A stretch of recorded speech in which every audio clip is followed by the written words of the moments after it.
ஒரு அண்ணன் செய்த தவறு ஒரு தங்கையின் மனதை முழுவதும் உடைக்கும் என்று அவனுக்கு தெரியாது. வணக்கம் நண்பர்களே, இது விஜயின் கதை. விஜய் ஒரு சாதாரண பையன். அவனுக்கு உலகமே ரொம்ப பிடித்தவர்கள்தான். அது அவன் தங்கையின் மாலாதான். மாலா அவன் மீது உயிரை விட நம்பிக்கை வைத்திருக்கின்றாள். என் அண்ணன் எந்த பொழுதும் என்னை காயப்படுத்த மாட்டான் என்ற நம்பிக்கை அவளுக்கு மனதுக்குள் கல்லறையாக பதிந்திருக்கின்றான்.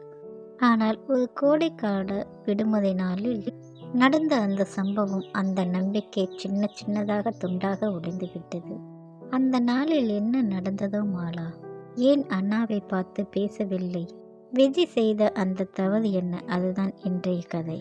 இது போன்ற உண்மை கதைகளை தொடர்ந்து கேட்க லைக் செய்யுங்கள். உங்கள் எண்ணங்களை கமெண்டில் சொல்லுங்கள். இது போன்ற கதைகளை தொடர்ந்து கேட்க சப்ஸ்கிரைபர் செய்யுங்கள்.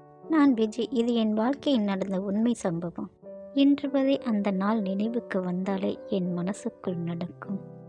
அப்பொழுது நான் 1ஆம் ஆண்டு கல்லூரி படித்து கொண்டிருந்தேன். எங்கள் அப்பாவும் அம்மாவும் ஆசிரியர்கள். நான் ஒரு மகன்தான் என்பதால் எதிலும் குறையில்லாமல் என்னை வளர்த்தார்கள். பிறகு மனசு என்ன உணர்கின்றதோ என்று யோசிக்காமல் நான் உலகத்தையே நான் தான் முக்கியம் என்று நினைத்தவன். எனக்கு அக்கா தங்கை இல்லாததால் பெண்களுடன் பழகும் அனுபவம் இல்லை. பெண்கள் என்றாலே ஒரு புதுசு, ஒரு ஈர்ப்பு என்றுதான் என் மனதுக்குள் நினைத்தது. கோடை விடுமுறை என்பதால் அம்மா என்னை கிராமத்தில் இருக்கும் அத்தை வீட்டுக்கு அனுப்பி வைத்தார்கள்.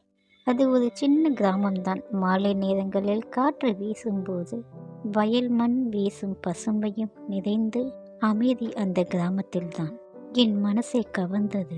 அத்தை மாமாவிற்கும் குழந்தை இல்லாததால் என்னை அன்பாக பார்த்து கொண்டார்கள். முதல் 2 நாட்கள் சந்தோஷமாக தான் போனது. மாமா காலையில் வேலைக்கு போய்விடுவார். அத்தை வீட்டு வேலைதான் பார்த்து கொண்டிருப்பார்கள். நான் மேல் மாடியில் இருக்கும் தனி அறையில் அதிக நேரம் கழிப்பேன்.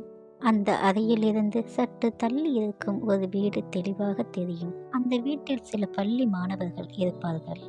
அவர்கள் மாடியில் சிரித்து விளையாடுவதை எனக்கு கேட்க ஆரம்பித்தது. சுலபமாக பார்த்தேன். பிறகு அதே பழக்கமாகியது. நான் ஜன்னல் ஓரம் அருகில் நின்றேன். நான் அவர்களை கவனிப்பேன். அது சரியில்லாதது என்று உள்ளுக்குள் தெரிந்தாலும் அந்த ஆர்வம் நிற்க முடியவில்லை. மாலையில் அத்தையும் மாமாவும் வீட்டுக்கு வந்தாலும் நான் நல்ல பையன் போல் நடந்து கொள்வேன். இப்படியே சில நாட்கள் போனது. ஒரு நாள் அந்த வீட்டுக்கு வெளியூரிலிருந்து ஒரு பெண் வந்தாள். அவள் பெயர் அகிலா. அவள் வயது என்னுடன் சமம்தான். அவள் சிரிப்பு மெதுவானது. அவள் பேசும் விதம் அமைதியானது. அவள் என்னை அண்ணா என்றுதான் அழைத்தாள்.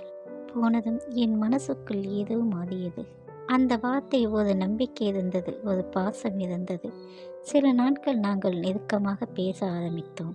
அவள் வாழ்க்கையின் கனவுகள் எல்லாமே என்னிடம்தான் பகிர்ந்தாள். நான் அவளை பார்த்தபோது ஒரு விதமான ஈர்ப்பு இருந்தது. ஆனால் அதோடு சேர்ந்து ஒரு பாசமும் இருந்தது. அன்றொரு நாள் மாலை காற்று பலமாக வீசும்போது அவள் மேல் மாடியில் என்னுடன் வந்தாள்.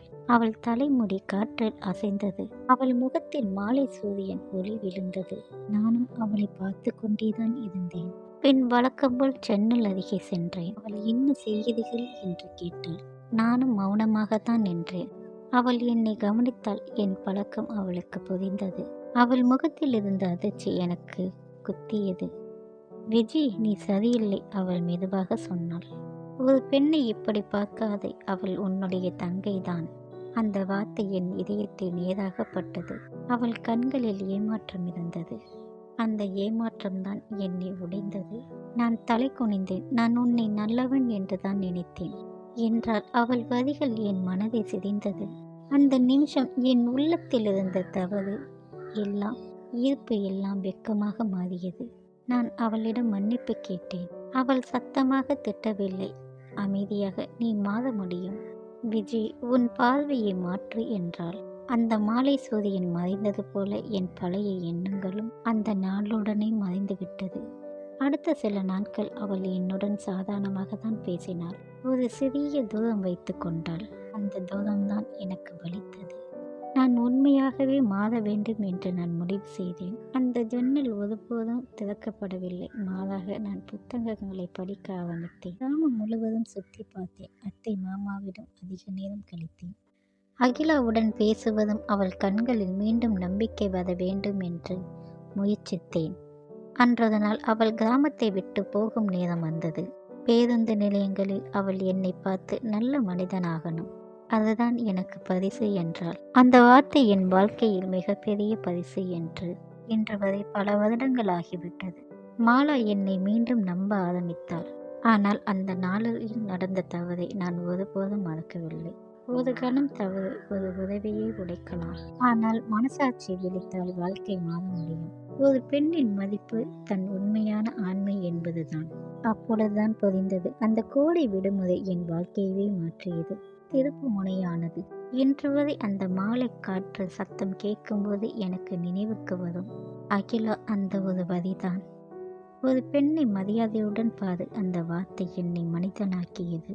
அந்த ஒரு தங்கையின் நம்பிக்கைதான் என்னை சரியான பாதையில் கொண்டு வந்தது. அதுதான் இந்த கதையின் உண்மை முடிவு. கதையை தொடர்ந்து கேளுங்கள், சப்ஸ்கிரைப் செய்யுங்கள். நன்றி, வணக்கம்.